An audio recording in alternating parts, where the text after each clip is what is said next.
So BrightLine is a connected TV technology company, and we are powering all of the interactive, dynamic, and shoppable advertising experiences for all of the leading television streamers out there today. Skin your face will envy? With Olay Hyaluronic Body Wash, 95% of women had visibly better skin, from dry to moisturized. Television is at a pivotal turning point in the way it's delivered into the home. It's going from legacy set-top box, old school video delivery to streaming TV delivery through connected devices, whether that be a smart TV, a device like a Fire TV or a Roku, or even a game console. The reason that matters is because a lot of people will point out, and they're right, it does not change the content you're watching. The TV shows are the same. The TV networks are the same. The reason that delivery matters, the reason that connected in front of the word TV matters is what you can do with the experience is dramatically different. And I like to say, you wouldn't put diesel gasoline in your Tesla, right? You've got this beautiful advanced machine that is light years ahead of historically gas-powered vehicles, and that's how we feel about connected TV devices. They are capable of so much more than just a basic standard 30-second commercial.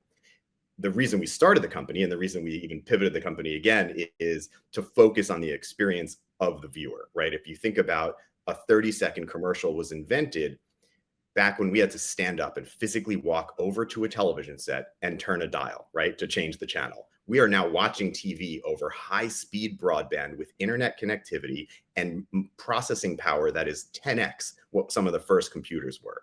And that allows us to evolve the overarching TV experience that we're having. We're seeing that in the way we watch TV through things like Netflix and Hulu. When you turn it on, it remembers where you left off, right? It makes recommendations based on your viewing habits, so it's personalized. It will engage you with your favorite sports teams because it learns what you like to watch in specific teams. And then if you move into the other room, it's going to pick up your viewing and move your experience to that other screen, or even to your phone when you head out the door because you got to leave before the game's over. So that's really changed the viewing experience. And the focus of BrightLine is we believe that the TV experience has become so personalized and engaging. We want to make sure advertising keeps pace, because if it doesn't, it's going to become all the more jarring for a viewer if the advertising experience is still this legacy old school 30 when everything else has advanced so far. We can personalize the experience so that if, for example, you're seeing a car ad for a specific dealership, it would automatically show you your closest dealership information and contact information, and even the localized deals. So without you having to look anything up, enter any information, if you're seeing a commercial and it's actually relevant for you, you'll now actually see the deals that are available at your closest dealership without having to enter anything, right? So we're going to make that impression more effective and dynamically personalized to a specific household. That's just one example. Then there's interactivity, right? I think when you talk about seeing the same 30-second commercial, what we've seen over the years is advertisers invest so much money in the creative for their 30-second commercials, right? And they're investing in trying to generate awareness and recall and to get your attention and to make the most of that impression when they find you. But in a historically, what we'll call traditional TV world, it's a fleeting moment. Like you said, you see that 30-second commercial, and even if that creative touched you in some way, there's nothing for you to do. It comes and it goes, right? Maybe you're interested in that product, or you want to learn more about it, see where you can buy it, or play around with it a little bit more. You can't do anything, right? So we're solving for that by letting the viewer start to march down the sales funnel just a little bit, right, to toward the middle of the funnel, where now I can maybe look at some additional product specs. Or if it's a retailer talking about their holiday deals, which is very relevant right now, we can show you and you can scroll through the 10 hottest deals at your local retailer without having to look it up or find a circular. You can do that during the commercial, maybe on the second or third time you're seeing it, right? So these are, if you finally got that viewer's attention, what do you want to do with that attention? Because now you can actually act on it in the moment. And those are examples of things you can do toward the top of the funnel. And I think we have some wonderful examples actually with P&G, specifically Swiffer earlier in the year. In order to demonstrate the Swiffer duster, the commercial was playing and the screen appeared to be a little bit dirty, and it prompted the viewer to click on their remote to clean off the screen. So with a few clicks of the remote, you wipe away the dust on the screen with the virtual Swiffer duster.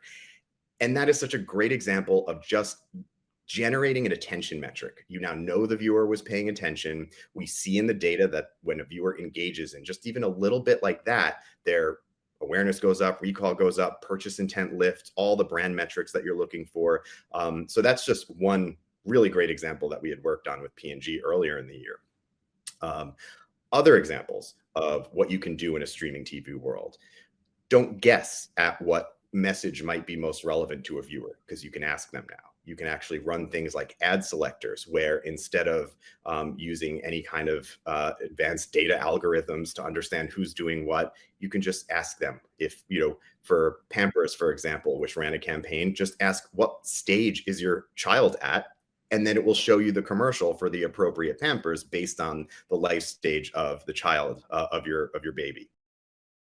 Part of the challenge is education, right? We're talking about an industry that did a certain thing a certain way for so long. There's a lot of education to be done. I think, for example, most people don't realize that every single major TV streamer offers these types of ad experiences in the majority of streaming households, which is the future of TV. One way or another, we'll all be streaming TV.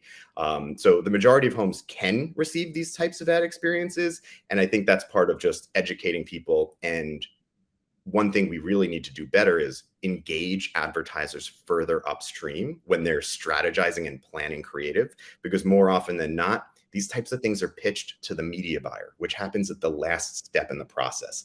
All the assets already exist. The buyer says, hey, let's go ahead and buy some of these advanced units, or not, because we don't have the right assets. So what we need to do a better job of is engaging people earlier during the creative strategy and planning, so that by the time it makes it to the media buyer, they have the assets to take advantage of these types of things.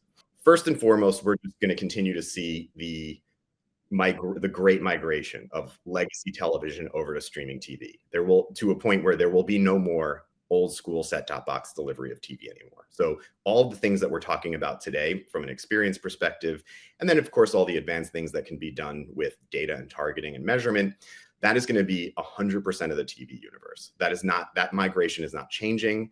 Every single major TV service provider is incented to switch to this new delivery format for economic purposes. So that is the future of TV. And in the next 3 to 5 years, all TV will be streaming TV over connected devices.